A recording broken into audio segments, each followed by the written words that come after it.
towers very early is you sacrifice experience because you're sharing it between everyone instead of playing very efficiently and soaking up lanes because you want to try to get a little bit more freedom on your supports by taking that map control away. The other thing, too, is Empire's mid ward has actually kept Resolution alive. The first time they rotated, they saw on the high ground that they were standing there. Oh, there is a... Is this the Jug? Yeah, he's coming out to the Jug. He's picked up the kit that's going to allow him to kill that Bounty Hunter if Bounty ever comes in. He's got the dust now on him. And, well, Jerax is incredibly deep here. Not quite sure what the plan was this far into enemy territory with 4 heroes around, and Jerax throwing away his life. Well, that was a little bizarre. He didn't have any teammates nearby. Maybe he thought that Empire were more prioritizing mid, but they have a ward there, so they should see that they're gone. Yeah, that was just bizarre. I'm not really sure what the game plan was for him, but giving away a free kill to Empire, I'm sure they'll be happy with that. Oh, mid lane, he's going to look potentially... too speedy for you. A low dance. No chance of catching that one out. And Queen now at level 7. Resolution moving in. The blink back straight away now. TP reaction as well from the side of Hot 6. Oh, there's your glimpse. That's one of the issues here when you're doing this against a Disruptor. Did have the Blade Fury available, didn't fancy it. Oh, low on dance, walking into the sentry, and he's going to get denied. Nice. Resolution there with the plays. MP's going to be alright. The glimpse is, of course, already down. And it will just be the denied Bounty Hunter falling here.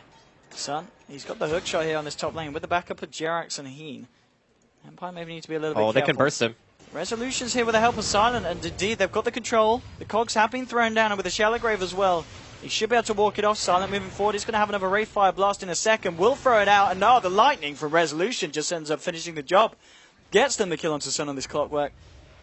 And mid lane, MP just trying to take the most of this. I always want to fly, soaking up this solo XP. Trying to get that level 6, trying to get that Static Storm. Coming into 10 minutes in, 6-5. A very close match between these two sides. Empire with the superior farm, and of course Hot 6 with the superior push thanks to that bottom lane aggression. And Resolution getting caught out here by the Ice Shards, trying to turn around, but the snowball dodges there, straight in onto the pony. Oh no, the really? Damage. The Edict is able to find the kill onto Tusk. Always want to fly. Hasn't. Oh, he's got the mana here for the glimpse. Didn't have the vision though. Yeah, and Yoku gets caught out by a hasted 4F behind his 2-2 tower, or well, I guess near it. That is probably one of the worst ways to die, to see a hasted Juggernaut running at you and knowing you have no way to counterplay that at all. Just have to accept your fate in that case. But a little bit of a better exchange coming in for Hot 6. They kill Resolution, they kill Yoku. Oh, that's Cheers going in with a Shuriken spam. On to Forever. 7-7 at the moment. We're talking about the fact that the Wraith King and the Leshrac are getting out of control. I mean, at the same time, Forev's Jug is looking pretty good for 11 minutes in. He has definitely been farming up a storm here. I think he is almost... No, he does have drums finished. So I'm curious as to what his build is going to be for this game. I wonder if he'll just go the standard, like S and Y, just try to go for the right-click stat build that we saw a lot in 6.83, or maybe if he has some other plans, if he wants to maybe go for something a little bit more farm-oriented. Because against Wraith King, it's really weird. You don't really want to build things like Aghanims, because if they're 5-manning and your Omni pretty much hits only the Wraith King, it's almost seen as like a waste. Because you're always going to have that reincarnation. And you always have to worry about, like, what do you do after your Omni is down. So, curious to see how he adapts to that.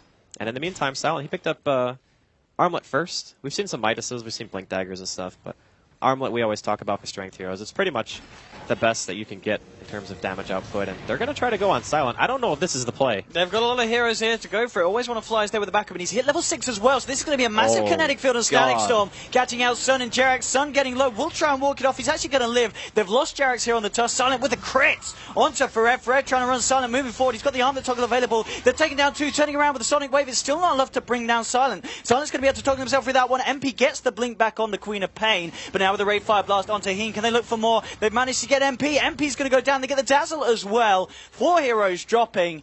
And we talked about always want to fly's Disruptor, and for reasons that have been just shown there, a lot of that occurring because of his presence. And 11-7, Empire finding the first big team fight of the game. Of all the heroes to try to go on, you go on Silent, who's playing Wraith King. You know his ultimate is up. Why do you commit to that when you have... They didn't even have vision of the lane. Like, they had no lane ward. They didn't have TPs. Or they didn't have, like, vision of TPs or anything like that, right? So they commit to a hero who they know that they're going to have to kill twice. And they didn't commit, like, a little bit. They committed a lot. Like, everything. That was definitely not the play coming in from Hot 6. And Empire, they take full advantage. The other thing to remember, too, is those are all track kills as well. Because Aloha Dance was actually level 6 at the beginning of that team fight, and also a large reason why they were able to get that glimpse back onto the Queen of Pain. So, not really going too well right now for Hot 6. You give away too many more fights like that against a team with a Leshrac, you're going to have some serious issues. Indeed, Forev, he's just applying the pressure here on the top lane with the backup of MP on this quad. See if they can get themselves a tier 1. In fact, the full 5-man of Hot 6 are in the neighborhood. Resolution just starting to push down this middle lane. Yoku's not doing too bad on top of the Tranquil and Soul Ring. 1,200 gold on his way towards the Blink. 13 minutes in, and yeah, it looks like Forev should be able to claim this. The fortification coming out, but they're going to stand their ground and will claim this top one. Towards the mid lane, Aloha Dance coming in. They do have 4 of the members of Empire here, and they haven't quite been able to take down this tier 1. Still out of deny range though. Sun on the high ground with the hook shot. Can a Hot 6 fight into this, though? That is the question. They've got Jarex and Heen about, and well, they're going to try it, but the hook shot just a little bit too short. Won't be able to find anything with that one. And we'll just get himself the D ward here. It's probably better that he didn't hook that, to be honest. Like, there were mass TPs available for Empire. They had Echo Slam available. I don't know if they really want to fight near tier 1. I don't know if they want to fight at all, actually. They're fighting right now, I feel, is very dangerous. Like, maybe because Silent's ulti is down. Oh, he's going to go for it. He always want to fly. Can he get out of the ring? Oh, no, the creep blocked him in there. Always want to fly is going to lose his life. Silent can't really look for anything more here. Is on his own against Forev and MP, and MP does have that Sonic Wave up and available. So always want to fly, just getting caught slightly out of position there. Now they're getting themselves a little bit split up here on Empire, but it's really good for Hot 6 because Juggernaut is amazing at small skirmishes as long as your ulti is up. So if you have Omni and you're fighting like 2v2 or 2v3 or something even, you can probably turn that fight. The damage output is insane. Going to see some TP reactions coming in here from Empire. Looks like they want to defend this tier 1. And they're going to get always want to fly back in here as well. Yoku to join the gang. Everyone coming in with a Ray Fire Blast onto MP.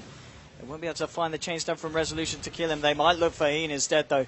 Does get the shallow grave off, hasn't got a TP. There's no escape for this Dazzle.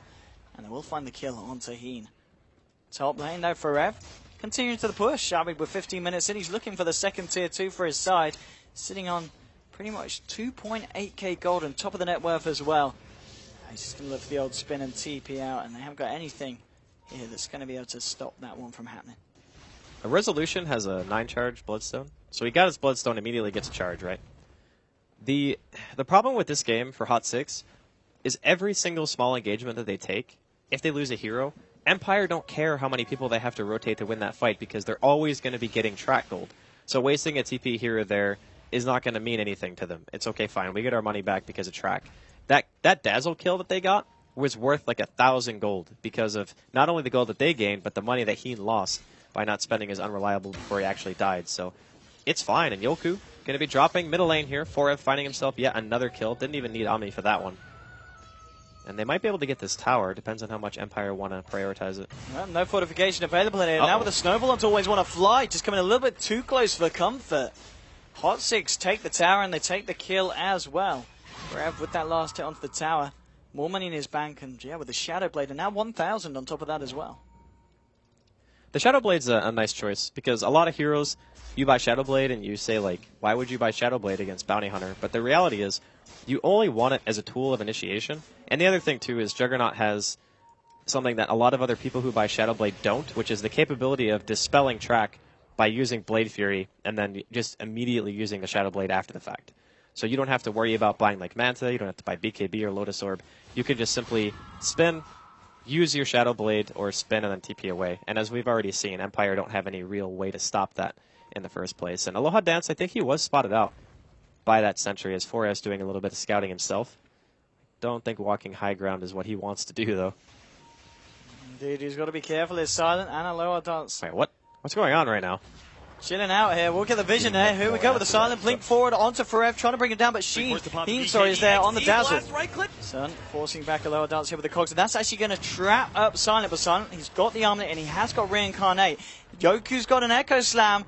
He'd love to use it if he can get in. Oh, the Omni Slash bounces, though, aren't going to kill anyone. Being balanced between Silent and Yoku. There's your Echo Slam. Fisher as well to control Forev. They're looking for the Juggernaut. One more right click will do it, but Forev actually going to get away here with the Shadow Blade.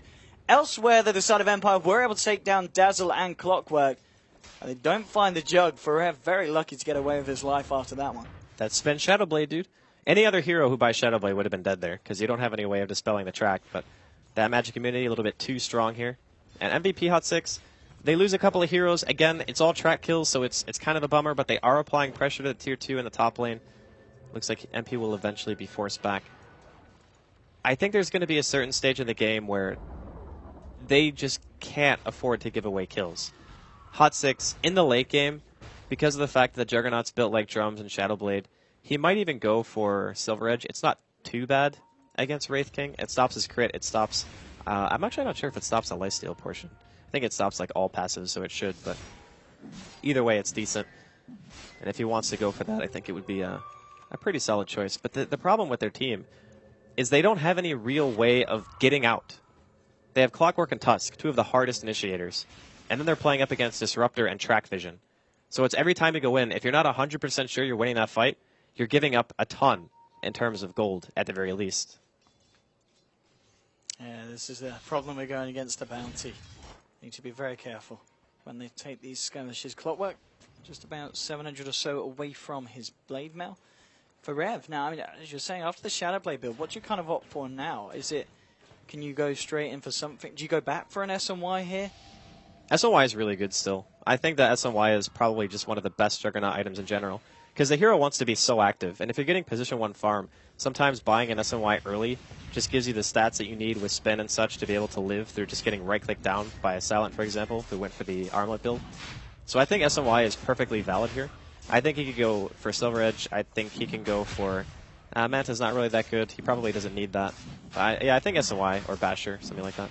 Oh, they're going to go for Roshan here, the side of Hot 6, side of Empire. We're able to take the Tier 1 top. But they're not going to be able to do anything about this, and Hot 6 going to very nicely get away with a free run.